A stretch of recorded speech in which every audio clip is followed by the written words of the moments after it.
boycotts that are going out around. And this is the time in which the Muslim community has to show that we have purchasing power.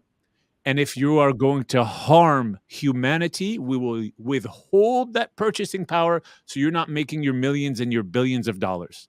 So I'm going to bring up a image if we can. Actually, before we even get into this image, first one I want to talk about is Sabra Hummus. You know this company, Sabra Hummus? You know hummus? Yeah. You know? Okay, Yeah, first of all, it's bad hummus. It's terrible hummus. horrible. Do not eat Sabra Hummus. I will give you my mother's hummus recipe. And my mother's hummus will drop. If you're watching, Mom, can you just like type in like YouTube and give your hummus recipe so everyone tries Mom's authentic Palestinian hummus recipe? Not this company, Sabra Hummus, that is giving its funds directly to the IGF, the Israeli Genocide Force. They are no longer known as the IDF. And if you're still purchasing Sabra Hummus, then know that you are part of the problem. You need to rein it in. We can go without this hummus. And there's a few other companies, and Sheikh Yasir, I'm going to bring up this list here, and I'm going to have you touch on people and their lattes at Starbucks. Subhanallah. First off, we tend to just like the easy way out when it comes to our drinks and our consumption. So it's accessible, it's good, it gets the job done. But I think a big lesson here is the necessity of inconvenience. That when you're on a righteous journey, you have to be willing to inconvenience yourself.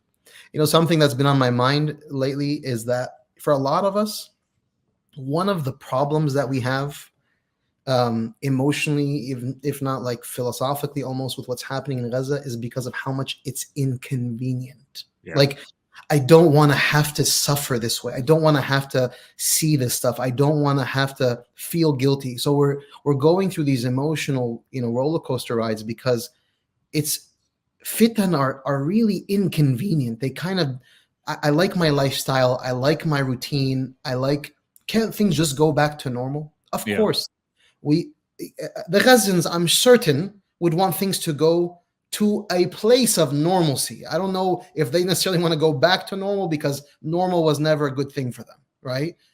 They want to go to a place where there's real stability and peace and security and freedom, and may Allah grant them and gift them that, and inshallah it will be Arab. But for us, who all we have is luxury and comfort and access, the fact that we're not willing to inconvenience ourselves is in itself a worrisome thing. Am I really not willing to just change my lifestyle a little bit? It's not a huge ask. You're going to still drink coffee. It's just not from here. Or you're going to still watch whatever, but it's just not from there. These are inconveniences. You're still going to be able to purchase because you have the money and you have stores. You're just not going to be able to buy from there. It's an inconvenience. Yeah, sure. Yeah, so you and I will make them a cup of coffee, okay? I'll learn how to make a cup of coffee. And I want to say a thing, because I think this is important when it comes to impact in general, impact on any level, whether it's on the spiritual dimension or on the horizontal dimension. The Prophet ﷺ, our Habib, sallallahu alaihi wasallam, he tells us, "La tuhaqqiranna min al-ma'rufi shay'a." Don't belittle even the smallest acts of virtue. And Sayyidah Aisha, she said, give charity even with a piece of a date. What does that tell you? Is that when each of us, when we do virtue, good deeds, righteous things, we click on a link and we sign a document, we make a call, we give $1, we don't buy, these acts of ma'ruf that are small, they're indallahi azim. They're huge in the sight of the divine. And so it's not about you thinking or I thinking, what difference does it make? It's not as if a multi-billion-dollar corporation is going to be impacted by my one cup of coffee. Then you've really lost the plot, because it's about the principle. It's about the act of virtue. It's about the righteousness with which I'm being governed to do this act, to sacrifice, to inconvenience. And that's why I hope Allah subhanahu wa ta'ala allows us all to, just as our brothers and sisters in Gaza have passed, for us to pass the test. Absolutely. And I'm going to, add to that. One of the companies there was Chanel. So I looked up Chanel purses. Like, this is crazy. $8,500, like $3,000. Like, this is like, I'm looking up purses for women now. Like, Listen, my mother's out there and my sisters. You saw the mother of Ibrahim. That's what we want. We want to be like her. We want to be someone, you see the iman just radiating from her words and her face. Noor, light of La ilaha illallah Muhammadur Rasulullah. She doesn't have a Chanel $8,000 purse. We don't need this junk. We don't need this stuff. This is dunya. This is just like, if your friend buys an $8,000 purse, maybe that's not the friend we should really be having right now or in general.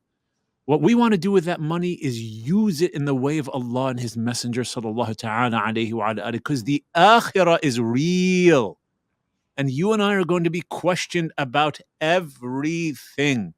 And especially in these times, if Allah subhanahu wa ta'ala has made you an individual of material resources like Sayyidina Uthman radiallahu anhu and Sayyidina Abdul Rahman, it's our responsibility to use those resources in the way of God and His Messenger sallallahu ta'ala alayhi wa alihi.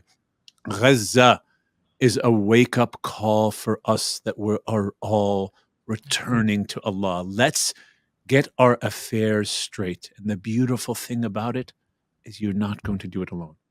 We're going to do it as a prophetic community, bi'idhnillahi ta'ala, together, marching towards Allah and His Messenger sallallahu ta'ala alayhi wa ala alihi in the United States and across the world.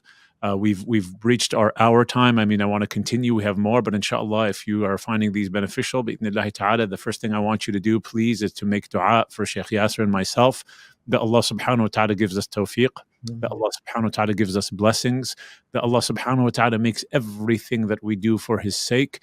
Of course, we're going to continue to stand for Ahl Gaza. We pray that Allah subhanahu wa ta'ala alleviates from them, Ya Allah, all of these difficulties